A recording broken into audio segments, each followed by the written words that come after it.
जेमिसीहरू सबैजनालाई प्रेरितको पुस्तक 17 अध्यायको 10 देखि लिएर 15 सम्म हामीले हेर्छौँ भने पावल चाहिँ बेरियामा पुग्दछन् अनि बेरियामा पावलले सुसमाचार प्रचार गर्दै गर्दा बेरियाका मानिसहरूले चाहिँ पावलले गर्दै गरेको प्रचार चाहिँ धर्मशास्त्र अनुसार छ कि छैन त्यो उनीहरूले दिनहुँ छानबिन गर्थे हो त्यहाँनिर पावलको प्रचारलाई उनीहरूले उत्सुकतापूर्वक त्यहाँनिर ग्रहण पनि गरेका छन् तर त्योभन्दा अगाडि उनीहरूले धर्मशास्त्र अनुसार चाहिँ यो वचन छ कि छैन त्यो छानबिन गर्ने गर्दथिए तपाईँ र मेरो बिचमा भएका प्रचारकहरूको प्रचारलाई पनि हामीले छानबिन गर्न सिक्नु पर्दछ उनीहरूले बोल्दै गरेको वचन उनीहरूले गर्दै गरेको प्रचार शास्त्र अनुसार छ कि छैन बाइबलीय हो कि होइन यदि त्यो बाइबलीय होइन भने हामी त्यस्ता प्रचार र प्रचारकबाट हामीले दूरी बनाउनु पर्ने हुँदछ अहिले हामीले हेर्ने हो भने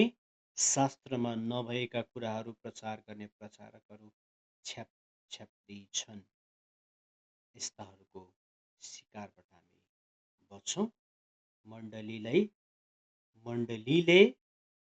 खोजेको शिक्षा चाहिँ बाइबलको शिक्षा हो मण्डलीलाई उत्पत्तिदेखि प्रकाशसम्मको जुन परमेश्वरको प्रकाश छ त्यो प्रकाशको अर्थ चाहिएको छ कुनै पनि मानिसको मनमा भएको कुनै पनि मानिसको मनस्पटलमा घुमिरहेको कुनै पनि मानिसले सपनामा देखेको कुरा होइन परमेश्वरको जीवित वचन हामीलाई प्रचार गरिनु पर्दछ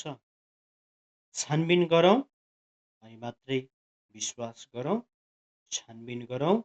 यो शास्त्र अनुसार छ कि छैन यो सूचना यो खबरदारी मण्डलीलाई यी अनि यस्तै भिडियोहरू हेर्नको लागि यस्तै शिक्षाहरू सुन्नको लागि तपाईँहरूले हाम्रो युट्युब च्यानललाई सब्सक्राइब गर्न सक्नुहुन्छ